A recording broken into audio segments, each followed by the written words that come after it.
মৰিসাগৰৰ পৰা কোঁৱৰপুৰলৈ দলং বনাইছিলোঁ। তাত সিদিনাখন মই শিৱসাগৰ ৰাইজে অনুৰোধ কৰিছিলে যে মই নিজে আহি চাই যাব লাগে। আজি মই নিজে আহি চাই গ'লোঁ।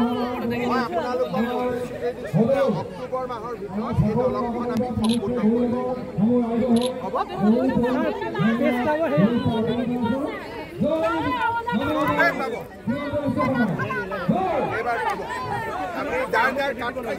শিৱসাগৰ জিলাত বিজেপি যিটো উন্নয়নৰ ধাৰা সঁচাকৈ লেখত ল'বলগীয়া কি ক'ব আজি? চাওক, মাননীয় মুখ্যমন্ত্ৰী ডাঙৰীয়াই তেখেতে যেতিয়াই গম পালে যে ৰংঘৰৰ বাকৰিত পানী সোমাইছে, লগে খবৰ আহিল যে মই কেনেকৈ পানী ব্লক হৈছে, কি হৈছে, মই নিজেই গৈ এবাৰ তাক প্ৰত্যক্ষভাৱে তদন্ত কৰি চামগৈ।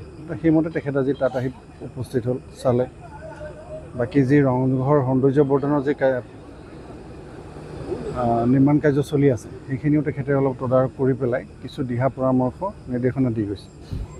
তাৰপিছতে তেখেতে আজি কিছুদিন আগতে যে আমাৰ ভটিয়াপাৰৰ বনগাঁৱৰ আমাৰ ৰাইজৰ যি সমস্যা হৈছিল গেছ লিকেজৰ কাৰণে, তেখেতে প্ৰথমবাৰ আহোঁতে ৰাইজক প্ৰতিশ্ৰুতি দিছিল যে মই খুব সোনকালে আপোনালোকৰ মাজলৈ আহিম, আপোনালোকৰ দুখ দুৰ্দশা সমস্যা সমাধানৰ দায়িত্ব মোৰ, মই আপোনালোকৰ লগত আছোঁ।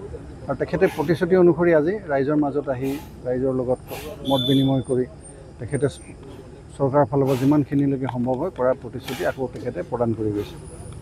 তো এইটো আছিল আজি তেখেতৰ তৃতীয় কাৰ্যসূচী।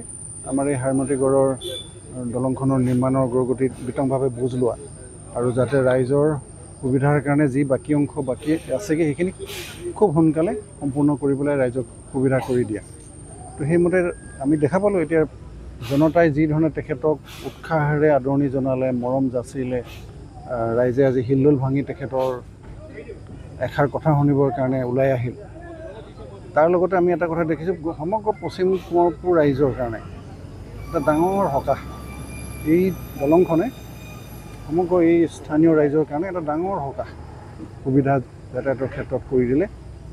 তো আমি আশা কৰিছোঁ মুখ্যমন্ত্ৰী ডাঙৰীয়াই যি ধৰণে আজি অকল শিৱসাগৰ বুলি নহয় গোটেই অসমত যি উন্নয়নৰ নিজৰা বোৱাই দিছে, সেই নিজৰাৰ ধাৰা আমাৰ শিৱসাগৰতো বৈ আছে। যদিও আমাৰ আজি শাসকীয় দলৰ এজন বিধায়ক নাই, নথকাৰ পিছতো তেখেতে কিন্তু সমানেই বাকী সমষ্টিৰ যিদৰে উন্নয়ন কৰিব লাগে সেইধৰণে শিৱসাগৰ সমষ্টিটো তেখেতে কৰিছে।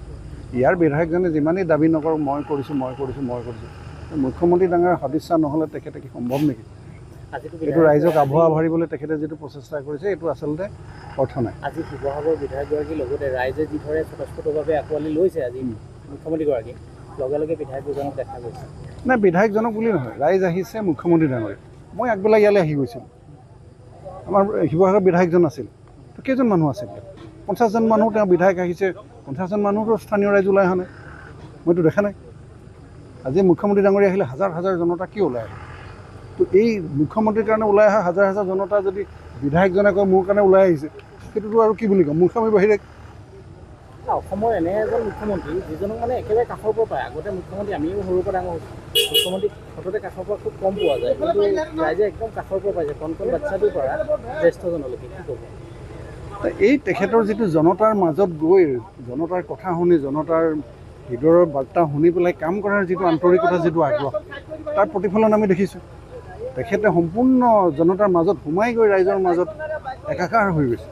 তেনেকুৱা এজন জনপ্ৰিয় জননেতা আমাৰ অসমৰ কাৰণে এইটো আমাৰ ডাঙৰ এটা সৌভাগ্য। আগলৈ এনেকুৱা জননেতা আমি পাম নাপাম নাজানো, কিন্তু মুখ্যমন্ত্ৰী ডাঙৰীয়াৰ যিটো জনতাৰ মাজত কাম কৰিছে, জনতাই আঁকোৱালি লৈছে, মৰম চেনেহ যাচিছে, জনতাৰ হৃদয়ৰ কথা শুনি সেইখিনিক সঠিক ৰূপায়ণৰ কাৰণে প্ৰচেষ্টা কৰিছে, অতি সঁচা অৰ্থত এজন জননেতা। আৰু আমি আশা কৰিছোঁ এজন জননেতাৰ দ্বাৰা সমগ্ৰ অসমৰ উন্নয়ন আগন্তুক দিনতো হ'ব।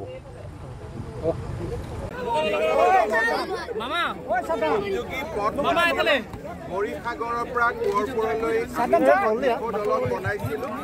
তাত সিদিনাখন মই শিৱসাগৰ ৰাইজে অনুৰোধ কৰিছিলে যে মই নিজে আহি চাই যাব লাগে। আজি মই নিজে আহি চাই গ'লোঁ। মই আপোনালোকক প্ৰতিশ্ৰুতি দিছোঁ যে অক্টোবৰ মাহৰ ভিতৰত এই দলংখন আমি সম্পূৰ্ণ কৰিম। হ'ব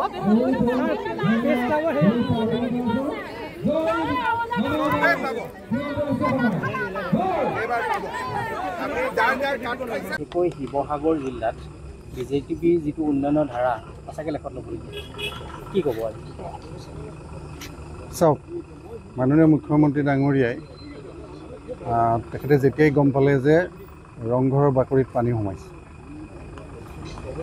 লগে খবৰ আহিল যে মই কেনেকৈ পানী ব্লক হৈছে কি হৈছে মই নিজেই গৈ এবাৰ তাক প্ৰত্যক্ষভাৱে তদন্ত কৰি চামগৈ সেইমতে তেখেত আজি তাত আহি উপস্থিত হ'ল চালে বাকী যি ৰংঘৰ সৌন্দৰ্য বৰ্ধনৰ যি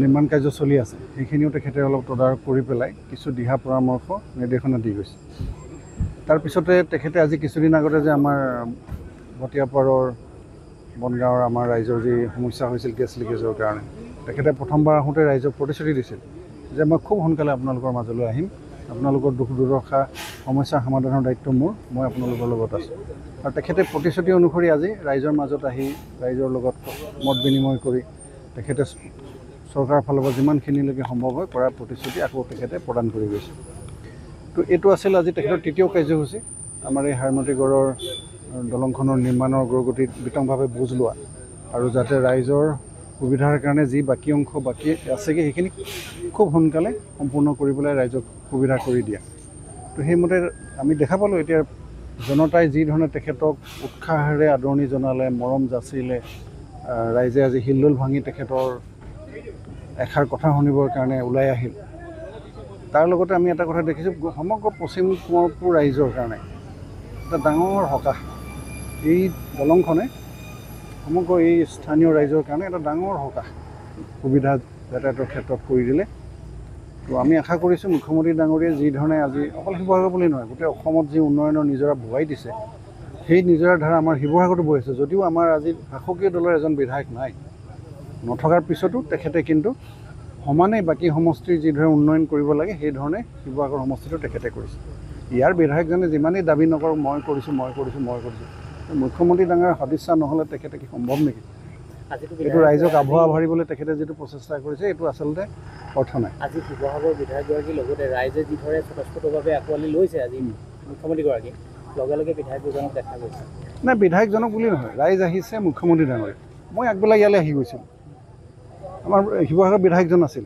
তো কেইজন মানুহ আছিল 50জন মানুহ তেওঁ বিধায়ক আহিছে 50জন মানুহতো স্থানীয় ৰাইজ ওলাই অহা নাই মইতো দেখা নাই আজি মুখ্যমন্ত্ৰী ডাঙৰীয়া আহিলে হাজাৰ হাজাৰ জনতা কি ওলাই আহে তো এই মুখ্যমন্ত্ৰীৰ কাৰণে ওলাই অহা হাজাৰ হাজাৰ জনতা যদি বিধায়কজনে কয় মোৰ কাৰণে ওলাই আহিছে সেইটোতো আৰু কি বুলি ক'ম মুখ্যমন্ত্ৰী বাহিৰে অসমৰ এনে এজন মুখ্যমন্ত্ৰী যিজনক মানে একেবাৰে কাষৰ পৰা পায় আগতে মুখ্যমন্ত্ৰী আমিও সৰুৰ পৰা ডাঙৰ হৈছোঁ মুখ্যমন্ত্ৰী সততে কাষৰ পৰা খুব কম পোৱা যায় কিন্তু ৰাইজে একদম কাষৰ পৰা পাইছে কণ বাচ্ছাটোৰ পৰা জ্যেষ্ঠজনলৈকে কি ক'ব এই তেখেতৰ যিটো জনতাৰ মাজত গৈ জনতাৰ কথা শুনি জনতাৰ হৃদয়ৰ বাৰ্তা শুনি পেলাই কাম কৰাৰ যিটো আন্তৰিকতা যিটো আগ্ৰহ তাৰ প্ৰতিফলন আমি দেখিছোঁ তেখেতে সম্পূৰ্ণ জনতাৰ মাজত সোমাই গৈ ৰাইজৰ মাজত একাকাৰ হৈ গৈছে তেনেকুৱা এজন জনপ্ৰিয় জননেতা আমাৰ অসমৰ কাৰণে এইটো আমাৰ ডাঙৰ এটা সৌভাগ্য আগলৈ এনেকুৱা জননেতা আমি পাম নাপাম নাজানো কিন্তু মুখ্যমন্ত্ৰী ডাঙৰীয়াৰ যিটো জনতাৰ মাজত কাম কৰিছে জনতাই আঁকোৱালি লৈছে মৰম চেনেহ যাচিছে জনতাৰ হৃদয়ৰ কথা শুনি সেইখিনিক